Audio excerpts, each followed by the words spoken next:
En 1857, en los campos de José Paz Nadal, en Tacuarembó, entre las sierras de Gauna, los encuentra Modesto Polanco a los toldos de CP. Dice que no habían más de 20 individuos en unos toldos muy parecidos a los toldos de las carretas, con ramitas arqueadas, cubiertos con pieles de yegua, con una zanjita alrededor para que no los ganara el agua.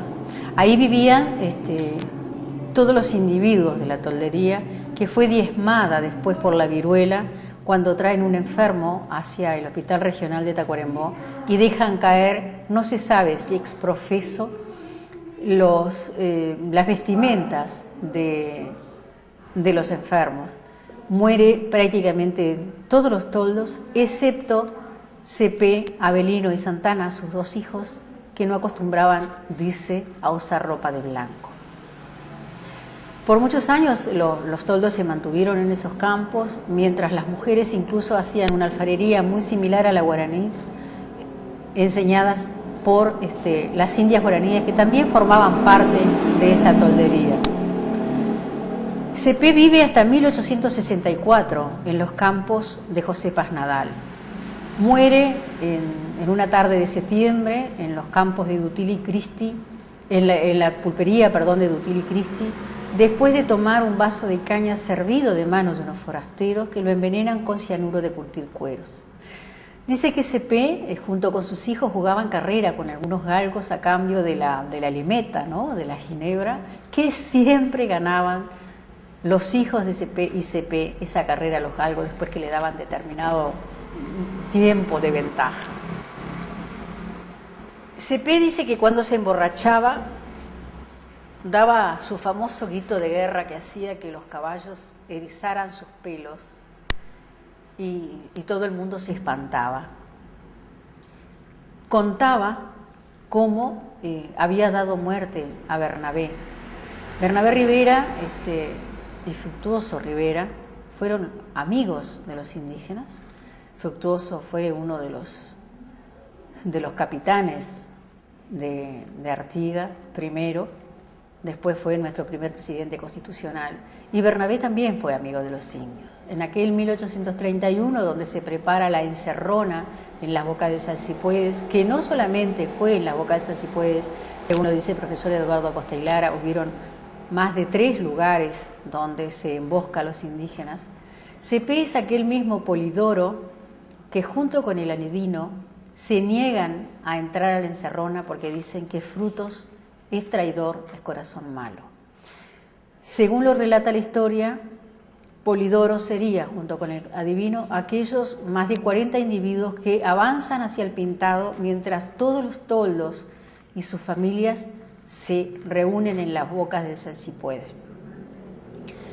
Después desaparece el nombre de Polidoro de la historia y reaparece el de CP. CP se pondría, así como lo hicieron muchos guerreros, el nombre de aquellos guerreros que admiraban. CP se pondría el nombre de CP por aquel CP Tirayú, héroe de las guerras misioneras, porque da la casualidad, coincide, como lo estudia el profesor Eduardo Acosta y Lara, que en el momento que reaparece este CP desaparece el Polidoro o Polidorio de la historia. En 1840 aproximadamente, CP está con más de 40 individuos en el Río Grande, pidiéndole a Uribe, que en ese momento era nuestro presidente, volver a nuestras tierras, volver a su lugar y fundamentalmente ver la forma de cobrarse de alguna manera aquello que les pasó a nuestros indígenas. Es ahí donde Benito Silva, un sargento mayor que convive con ellos un tiempo, toma los nombres, las palabras, las pocas palabras que nos quedan del lenguaje charrúa, sumadas además a las que deja la China Arias, una india charrúa que vivió en la estancia de Arias, lo que constituye después el Códice Vilar de Bo, que el doctor Vilar de Bo compila. Es lamentablemente lo único que nos queda del lenguaje charrúa. porque tenemos que tener en cuenta además que si bien es cierto que en el 1831, el 11 de abril, hay un genocidio contra nuestros indígenas, es mucho más brutal el etnocidio.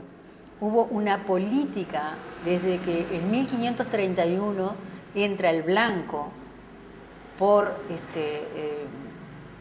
Colonia, donde entra Garay y Zárate, de entrar a los toldos, separar a las piezas de las crías, como les decían, o sea, tomaban a las mujeres indígenas, las separaban de sus hijos, por lo tanto la cultura no se trasladaba.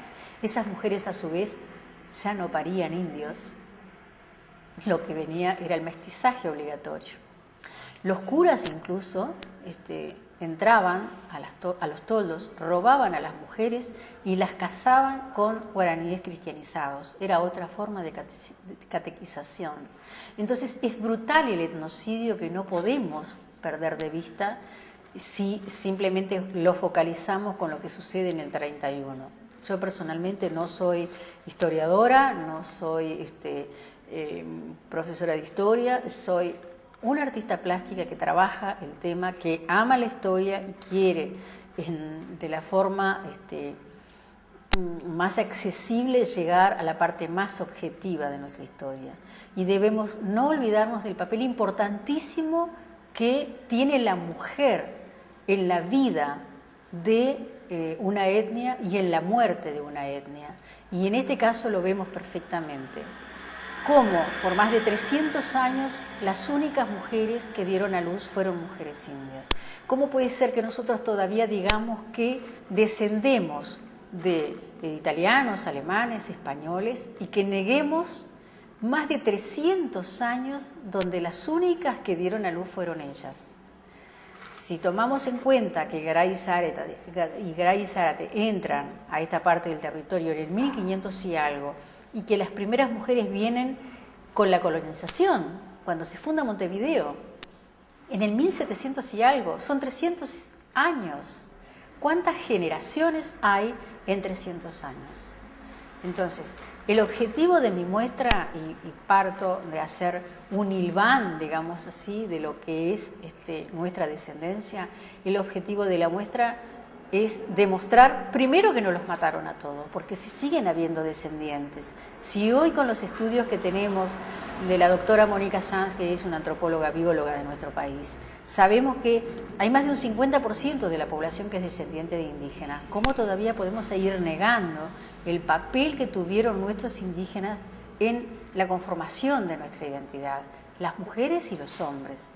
En este caso lo que yo traigo es la muestra del árbol genealógico de CP. Y con esta muestra demuestro, valga la redundancia, que si yo no puedo parar de dibujar solamente con una familia hasta el día que me muera, y aún así alguien va a tener que retomar mi investigación y seguir dibujando o escribiendo sobre los descendientes de CP, si lo multiplicamos por todos los descendientes que existen en el país, no terminaríamos nunca. Gracias a Dios.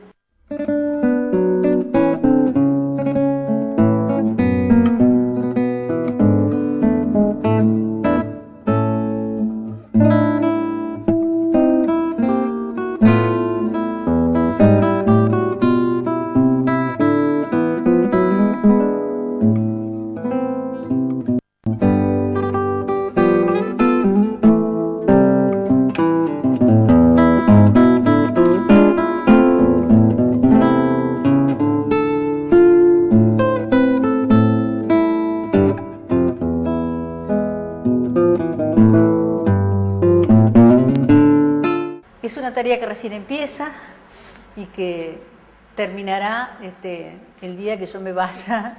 Espero que Dios me permita seguir caminando y seguir hilvanando el trabajo de esta familia, a pesar de que continúo trabajando la otra muestra que es más genérica, donde incluyo los retratos de Guyunú, Sabaymaca, Senaqué, Tacuabé, algunos caciques como Mazalana, como Adeltú. Adeltú fue mediador de paz con los minuanes allá previo a las guerras de 1800.